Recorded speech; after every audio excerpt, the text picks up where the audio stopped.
Synopsis. At dusk, a solitary Cessna threads a fragile seam of air above a borderland where politics and human lives fray apart. Its pilot, Maya, Red Falcon.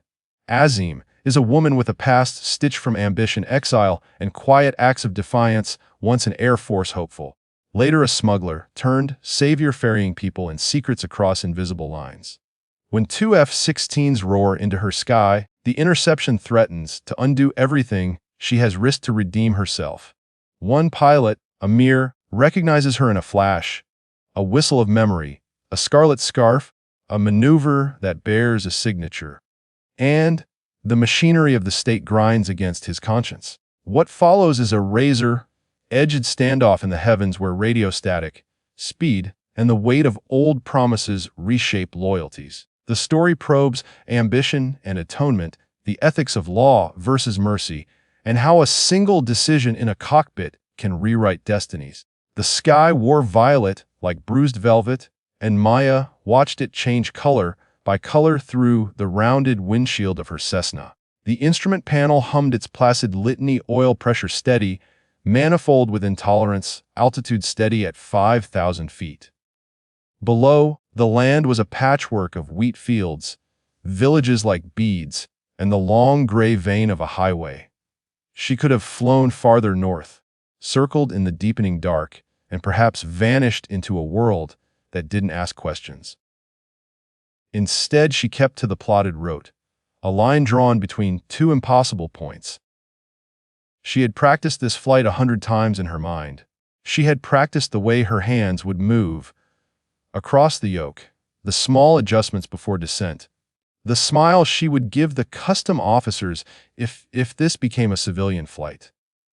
She had practiced not thinking of the little passenger in the back, of Zara's knobby knees pressed against a duffel bag, of the child's breath like a bird. She had practiced keeping her throat closed when the plane dipped and the memory came. Of an academy hangar smelling of oil, where a lieutenant told her not to get her hopes up, because women couldn't do what he meant. She had practiced saying nothing when the man who could have hired her as a mechanic had let her go with empty praise. The Cessna's paint was ordinary at a distance, but up close, someone might have noticed the tiny feathered falcon decal on the tail, red as a sun wound. Maya had put it there on the first day. She bought the plane with the last of her savings. To remember what flies, she told herself then. She had chosen the name Red Falcon because it fit quick, solitary, misunderstood. The name had traveled faster than she had intended. Spoken in the corridors of refugee camps, the word had become a legend. In the darker corners, it had become a myth. In the hard metal rooms of intelligence, it had become a problem. She glanced at Zara in the rear view. The girl slept with one hand over her face, her other arm twined around a ragged stuffed falcon. The child's hair was powdered with dust from the road.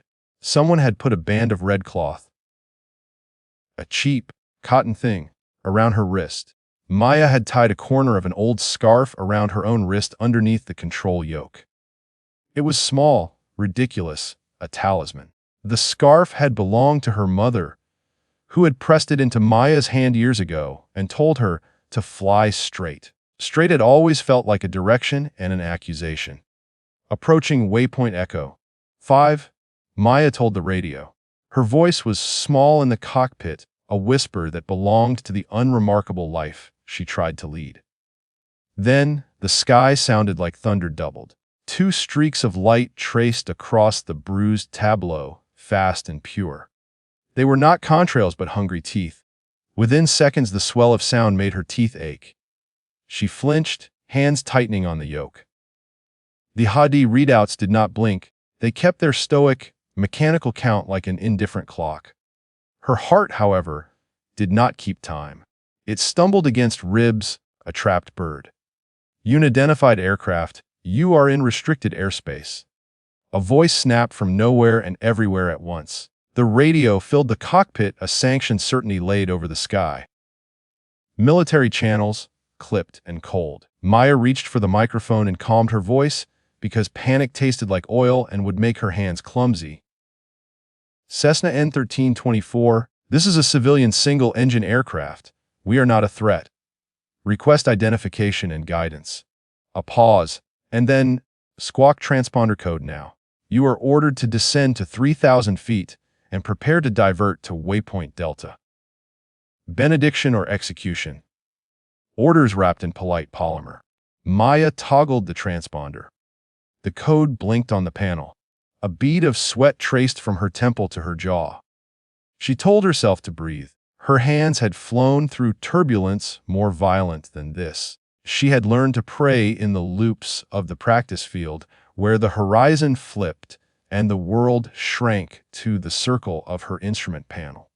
She had learned to control fear like a steering wheel. Then, one of the interceptor jets pulled up and slid level beside her like a massive falcon casting a shadow. For a moment, the F-16 was all geometry, gray fuselage, angled intakes, the roundness of the cockpit canopy, a pilot like a bead of glass inside. The hawk of an engine growled. The wingman's plane mirrored it on the other side. He sat in the cockpit of a machine built to fight wars and win them. The pilot's helmeted head was a black question mark behind a gold visor. Above his shoulder, a small flag patch told a story pale sunburst on dark field. The jet was a promise of terminal speed and legal certainty. That's Red Falcon. The whisper was not through the radio. It landed like an admission inside the helmet of the man in the left jet. He had not meant to say it aloud. He had not meant to ask his wingman to lean in. But the voice inside his helmet, a memory and a name, folded into the comms and became very small and surprised. It could have been a fetal thin recognition, not accusation. The man was Amir Khan, 29, fighter pilot. He had joined because his father had told him flying was the only honest life he could have, and because the sky promised mathematics angles, vectors, outcomes. He trusted equations the way his mother trusted him. He trusted the hum of engines with a devotion bordering on religion. He had flown the F-16 for 5 years. He had intercepted drug runners, smugglers, aircraft that refused to leave permitted corridors. He had followed orders so exactly they sometimes felt like armor. Recognition was dangerous in a cockpit. Personal history was combustible. But Amir's throat tightened. The name floated back on a ribbon of memory. Red Falcon. He had seen her once, years ago, a silhouette against a hangar door, a streak of scarlet scarf, a maneuver hot as a signature on the training field. There had been a time when the academy had been an island they both circled, and then Maya had been cast out. While he had been promoted, he had watched her walk away with a grace that hid the fact her ribs shook. The wingman heard Amir breathe out the name, and, trained to translate breath into danger, tightened formation. "Who was that?" the wingman asked. Protocol would have demanded full focus, but even protocol had a private muscle curiosity. "Red Falcon," Amir said again, quieter. "Maya Azim, flight school dropout. Rumors say, stand down." The wingman drew out the syllables like a question. Amir's eyes flicked to the small plane below. The Cessna looked ridiculous beside the F-16s, harmless as a sparrow next to a hawk. Yet the way the tiny craft held itself in turbulence, the slight tilt of its nose when it banked around a cloud, the way the pilot adjusted with a finger that knew the throat of the machine. All of that tugged at something under Amir's ribs. He remembered a different sky, one rent with adolescent arrogance and promise. He remembered a girl with calloused hands and a laugh that could make you dizzy. Maintain visual. Amir ordered finally, the officer in him reasserting itself. "I want to see her passenger manifest." Call ground. The comm outside grew a new voice. "Red Falcon, you are ordered to arrest Vector. You will land at waypoint Delta. Any non-compliance will be treated as hostile." Her single engine droned like a small heart. Maya looked at the hovering giants and thought of the time she had tried for the academy and failed because someone more senior had misfied her physical. She had stood in the corridor when the lieutenant called her into a windowless office and told her that she was not the kind of woman they could trust with the sky. She had swallowed a life that tasted like rust and vowed to make the sky into an answer anyway. She had found ways, illegal charters, night flights, whispered payoffs. Anything to buy fuel and make one more crossing for a family who could not walk farther. Zara made a small sound in the back and turned over. The child smelled of sweat and fresh bread. Maya reached back with one hand, her fingers brushing the little one's shoulder. "We're almost there, sweetheart," she said. Her voice was soft because she was afraid the sound might shatter into accusation. She remembered the letters packed inside a battered metal box under the passenger seat. Names and places clotted the pages. Lists of contractors, shipments redirected, children moved out of sight. A journalist's byline would cause riots in the capital. In smaller towns, it would cause arrests. The box also held something heavier, a photograph of a woman, smiling in a way that made Maya's chest ache. That photograph was why she had made this flight. They said Red Falcon smuggled people and secrets and the occasional contraband of conscience. The authorities said she preyed upon the country. There was no category in law for a woman who smuggled hope. "Pilot, this is ground command," crackled the voice. "Identify your cargo and intent. You are ordered to submit to an inspection at Waypoint Delta." Maya's hands moved before her brain could protest. She toggled the microphone. "Cessna N1324. Cargo is humanitarian, one minor passenger. Medical supplies. Request expedited landing authorization." "Copy," the voice said with the cold sympathy of someone who had heard too many lies. On the ground, a man named Jonah, whose job was to be the wall between rumor and reality, was rubbing his eyes. He had the manifest open in front of him. It was mostly blank. He had nothing to help the F-16s decide whether to detain or escort. His keyboard lit with possibilities. He could order a forced landing. He could request more time. He could try to read the whisper in Amir's voice and decide that nostalgia did not belong to national security. Maya began a descent to the specified altitude. The valley opened, lights from villages winked, and the air tasted of cooling earth. It would be risky, but it would also be clean. She would have to land on a small, worn strip near a shepherd's crossroads, a place that had seen other desperate planes come before. Down there, away from radar and the reach of tanks, there were people waiting with change in their pockets and a woman with a van who took names with a steady hand. The F-16 hovering on her left moved inwards, a shadow that compressed the tiny plane's sense of space. Amir watched her hands. He watched the taut muscles in the nape of her neck, the way a small red scrap of cloth flashed at her wrist when she reached down. It was the scarf. He had seen it once on a rooftop during a training exercise when her hair whipped into a red triangle and her laugh had cut the air. "Flight school dropout," he murmured. "How did she?" "Sir, she's not in the database," the wingman said. "No criminal record. No registered owner under that tail number. Could be an alias." Amir felt the lag of loyalty. The machine demanded obedience, but his private history tugged him in another direction. He remembered Maya's face in profiles, the stubborn, almost feral set of her jaw, and something else the time. She had saved his sister when they had been young, steering a battered ultralight in a storm. He had been on the ground then, a boy, choking on fear, and her hands had been wings. "Lower your gear," Amir said slowly, more to himself than to ground. "Signal, standard intercept. No escalation. I want visuals on the cargo." They moved in, and Maya's plane came alive under their scrutiny. A truck idled at the far end of the strip, and faint figures lined the ridge. The glow of a single lamp bounced off the fuselage, throwing her plane into a Baroque chiaroscuro that painted every dent as a medal. She could see the faces on the ground. Kindness, fear, the calculation of people who had learned to measure kindness as a currency.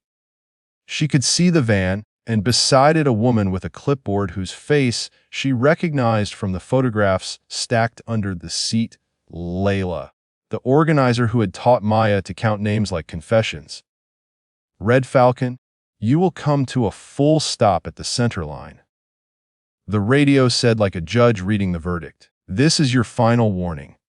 Engine howl and static filled the cockpit. Zara snoozed in the back, a child small, wary trust. Maya cranked the throttle and let the Cessna kiss the same air the F-16s shared. She could have been anywhere. She could have been a tourist. She could have been a woman flying to a mechanic to fix a carburetor. The law likes stories with qualifiers. She felt the weight of the box under the seat like a leaden stone. The signatures inside its pages had been carved by people who did not expect to live long enough to see the law applied to men who had hurt them. Names pulsed on those pages, a secret ledger of complicity. All of it would blow the pavilion of comfortable corruption if it reached press. All of it would burn. As she taxied toward the center line of the desert strip, a flare of light swept across the horizon as a jet performed a slow, deliberate roll above. It was a show of force and a show of grace, geometry against small craft. The sound was the world's teeth. A new voice crackled through Amir's line. Jonah reports. Intelligence intercepted a satellite ping from that tail number last month. There are mentions of similar flights. Command wants her detained. Amir's mind synchronized with the routine. Orders were orders. Detain, process, and the machinery of justice, or vengeance, would spin. He could radio the order to force her down, to immobilize the plane, to bring in the men with longer guns and shorter patience. He could call for clearance to fire. He did not. Instead, he took a breath and felt the old math settle. Sometimes geometry could be bent by an angle of compassion. Jonah, he said into the headset, hold. I'm going to make visual contact. We will not escalate unless there's hostile action. Jonah's fingers hovered. He had read enough files to know the weight of a single pilot's discretion. 1,000 men might be behind a screen trusting in an algorithm, but it had come down to Amir's lips and whether he would close them. On the ground, Lila stepped forward from the van, her clipboard trembling. She raised the light so they could see the passengers as Maya opened the door. Zara's wide eyes blinked in the lamp's glare. The woman, with the clipboard's face crumpled with a terrible tenderness, she had not slept in a month. Amir saw the child's face and felt his throat close. He had a niece at home about the child's age. He remembered holding her hand in the market, the sticky sweetness of an ice lolly, the way a child's trust was not a debt, but a fragile contract between hearts. Open comms. Amir said beneath the headset to his wingman. I want to talk. His voice was not the command of a soldier now. It was a hand reaching across noise, a man remembering the terms of an old promise. Maya stepped out onto the tarmac and looked up. The sky had bruised further into night. The stars were beginning to open. Her scarf caught the lamplight and flared, a small banner. She had expected men in uniforms. She had expected rough hands and loud orders. She had not expected the pilot to be looking at her as if the sky had folded him forward. Red Falcon, Amir said, cutting the expected formalities into a whisper that nonetheless traveled across the comms. Maya. It's Amir. For a second the world compressed into the space between their membranes. Her face shifted, recognition and calculation mixing to form something like defiance. Amir Khan, she said, with a laugh that did not reach her eyes. Never thought they'd promote you to Hawk. Amir smiled, the brief honesty of it settling over his face. You left, he said. You flew into silence. I didn't leave, Maya said. I was pushed out. The academy closed its doors and called it policy. He could see the curl of bitterness around her mouth. It wasn't theatrics. It was the residue of a life scalded by small humiliations that become a single, ferocious resolve. A colonel from ground command walked toward them, his steps the metronome of official displeasure. He had a briefcase that should have been filled with forms. He had the kind of face grown by years of writing orders and not seeing the faces they ruined. He stopped a respectful distance from Amir. "Pilot Khan," he said, the syllables of the formal voice hard as a settable stone. "You will escort this aircraft to base. Do not interfere." Amir looked at the colonel, the man who saw his world as maps of boxes. "This is a humanitarian run," he said. "They're carrying a child and orders are orders." The colonel snapped. "We cannot have unsanctioned flights. You will detain. Return the passenger to processing." "Processing?" Amir echoed, and he felt how the word could become a trapdoor. He saw Zara's small face in the light and the box that held names and photographs. He could imagine the girl's life in a holding center of bureaucracy, if not worse. There was a moment where things might have gone one way or the other. The colonel's lip tightened. The sky hummed. Jonah's fingers hovered over his keyboard like a man caught between the blood and the law. Then Lila stepped forward from the van, clipboard in hand, and spoke with a voice that had been sedated by worry into a new steel. "Colonel," she said, "if you detain her, they will find the names.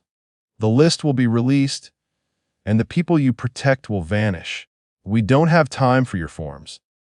The colonel frowned. The frown was the sort of thing that had toppled governments in other countries, but here had only toppled the mood of an afternoon meeting. "Those are strong accusations," he said. "They're true?" Maya said, finally, her voice not an appeal but a fact. She moved to stand beside the child and the woman with the clipboard. The lamplight made half her face a study in shadow. "They're why I'm here." Amir listened, feeling the scales tip. He could order her detained and hand her over to a system that would turn the list into a sealed dead letter, or he could pull his wings in and see if another path existed. He felt the years of training whisper that deviation bred chaos. He also felt the echo of a girl's hand on a worn yoke the day she had taught him to trust the horizon. "The list?" the colonel asked. "You expect us to believe." "Believe me or not," Maya said. "But you will not like what you learn when those names cross the wire. People disappear. Women go quiet and never speak again. Men with clean suits keep clean hands." Silence seemed to gather itself into a thing that had weight. The colonel's eyes flicked to Amir. Command flexed its muscle. "Pilot Khan," he said finally. "This is not an intelligence matter for whim. You will escort her in for processing, or we will use force." Amir's trainer voice was back, the voice that had been carved out by salt and discipline. He stepped forward until he stood with the colonel, a man in a gray uniform whose sense of duty had steered him into a place between law and conscience. He looked at Maya, at the red scarf, the small scar at the corner of her mouth, the line of concentration that made her face look older than her years. He remembered a rooftop, a boy, a storm. He remembered hands that did not flinch. "We will not use force," Amir said. The words were a defiance. They were also a promise. "Not tonight." The colonel's mouth shaped a question. He tried to wedge an order into the knight's soft flesh. "Sir, you can't be serious," he said. "You will be held accountable for any deviation." Amir felt the weight of consequence like a cold stone. He also felt the warmth of inevitability. "Accountability," he said, "is a risk I'm willing to take." There was a split second where the world held its breath. 1,000 small mechanisms took stock. Jonah blinked and chose not to send the clearance to fire. The wingman looked at Amir, and something like respect altered the crispness of his posture. The colonel's face hardened, then slackened with a tired knowledge of which fights were worth fighting. Maya exhaled as if she had been holding the air for decades. Lila motioned for the van. Men with lanterns moved forward, and the child in the back was lifted out like a secret unboxed. Zara blinked at the sky and then at Amir and smiled in a way that cut across the rigid geometry of the military men standing in a line. Amir felt the warmth of that smile spread to the edges of his chest. He could imagine taking Zara home, making his niece a new friend, filling his life with a child's laughter. He imagined the price he might pay for this kindness. He also imagined the sound of names being published and how it might alter the life of every person on the lists. "You're taking a risk," the colonel said finally. "We will be investigating this flight." "Investigate," Amir said, "but not like a hammer. We'll do it like men with ears." Jonah exhaled. He typed into his system to delay the crackdown. He built a buffer on the official channels. He called in a favor that had cost him years of work and one lonely birthday. The night folded like a map around their small coalition. A pilot who remembered, a woman who had become legend by accident, a group of citizens who had taught themselves to be generous, and a colonel who would have to explain why his logs showed a gap. They drove away in the van with the child and the papers. Lila held the box like an offering to a world that had been taught to forget. Maya walked back to her plane. Amir watched her from a distance, hands in his pockets, his uniform a little rumpled. He did not know what the morning would bring: reprimands, a court of inquiry, the slow rot of bureaucratic retribution. He did know that the night had a different ledger now. "You could have called it in," Maya said when she reached him. He shrugged. I could have. "Then they'd have locked you in a room and given your name to the men who like names on lists." Maya's smile was tired and sly. "You owe me an explanation. You owe me at least a coffee," he said. "Maybe a story. Maybe all the years of wasted promissory notes." They did not reconcile everything in the concrete minutes they had. They traded a few facts like sailors swapping maps. He learned that she had spent years ferrying people who could not otherwise move, that the lists were real, that the photograph showed a minister with a crooked smile. She learned that he had been promoted and then counted the nights when he had chosen orders over softness. They exchanged the small testimonies of ordinary people who had been pressed between duty and mercy. The night hummed with birds returning to their own nests, and in the hem of it, the F-16s banked away, the pilots' helmets catching an occasional lamp's shimmer. The desert swallowed the noise until there was only a lingering echo. Maya climbed back into the cockpit with the feeling of a wound closing. She looked at the faded Red Falcon on the tail and thought of all the small, stubborn things that made a life. Amir walked to his jet, fingers brushing the fuselage like an apology. He climbed into his cockpit, and for a moment the gold visor over his face reflected the tiny plane like a sliver. "That's Red Falcon," he said into his headset again, this time with a different cadence. The name was no longer a label to police. It was a thing that could be held with complicated tenderness. He told the wingman to log the deviation as compassionate discretion, a line that would make sense to no one but them. Maya throttled forward slowly, lifting into the violet like a secret that had been half believed. She felt the plane's wings lift under her like a ready hand. Zara in the back slept, finally unafraid, and the little stuffed falcon was clutched in her arms. Word of the night's choices spread like a token through the net of those who trusted the sky in unorthodox ways. It did not enter the official briefings. The colonel wrote a report with clean, sober language and left out the red parts. But among the small networks of organizers and mothers and people who preferred to keep their tragedies off paper, the story traveled. A pilot in a gold visor had looked at a woman with a red scarf and chosen not to press a trigger. In the following weeks, men with tidy suits and fatter briefcases launched an investigation. Amir sat in a room with glass and coffee and explained his decision. There were consequences. He lost a posting and had to write apologies that tasted like ash. Maya's name became a little harder to breathe in public. The lists she carried found their way into the press anyway, and a number of officials found themselves explaining why villages had emptied overnight. the air tasted different. Some people were jailed. Some people were freed. The time it took to balance justice and mercy was longer than anyone liked. But things also shifted in small, precise ways. A committee suggested changing protocols for humanitarian flights. An academy taught a new lesson. Sometimes orders were not absolute. A woman named Lila opened a legal clinic in a town that had not had lawyers before. A child named Zara learned to say Amir's name as if it were another word for friend.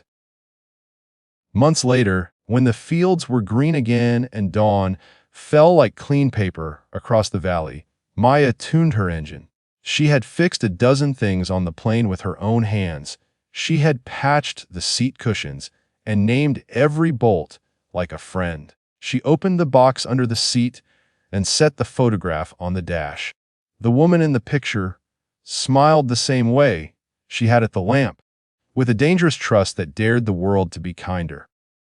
Amir visited her one sunlit morning. He came in civilian clothes, shirt rolled at the sleeves, the look of a man trying on a life that was not dictated by orders. He brought coffee and a small, crooked loaf of bread. They talked of the night in fragments, of the lists, of the price of hands that are asked to accede to law instead of conscience. "You could have reported me," Maya said at one point. He met her eyes. "I could have," he said. "But I remembered the rooftop. I remembered a small thing. I remembered you teaching a kid to trust the sky. I remembered how small a thing can be in the middle of a decision."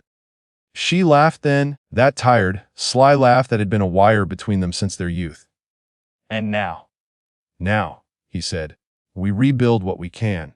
We do the work that doesn't fit easily in reports." They became unlikely allies then. A former military man and a woman who had been an outlaw by those who preferred tidy definitions. They each had scars. His were disciplinary, hers were social. They each had motives, his for reparation, hers for rescue. The Red Falcon was no longer only a myth. She was someone who could be named without fear, though sometimes the name still sounded like contraband. She did not stop flying. The lists they had released forced some changes. It did not cure everything. It never would. But children were no longer the only things small enough to hide under seats and in the corners of the world's indifference. On a clear morning, when the air was soft and thin like linen, Maya lifted from a strip in a town that had learned to be kinder, the Falcon decal catching the light. In the cabin, Zara, older now, hair grown into a thick braid, pressed her face to the window and watched the world fall away. Amir stood in the grass below and waved, looking like a man who had reconciled a lot with himself. As the plane climbed, the sun opened like a fist and then a bloom. Maya thought of the lieutenant who had told her she could not have the sky. She thought of the years of small flights that had stacked into a life, of the cost of choices, and of the way the sky had kept its promises when men did not. She touched the edge of the scarf at her wrist and felt the fabric warm with remembered hands. High above, the F-16s were specks in the air, distant and precise. For a millisecond, Amir's voice came over the radio not as command but as blessing. "That's Red Falcon," he said, and as the wind carried the words away, they landed on the tail of the plane like a benediction.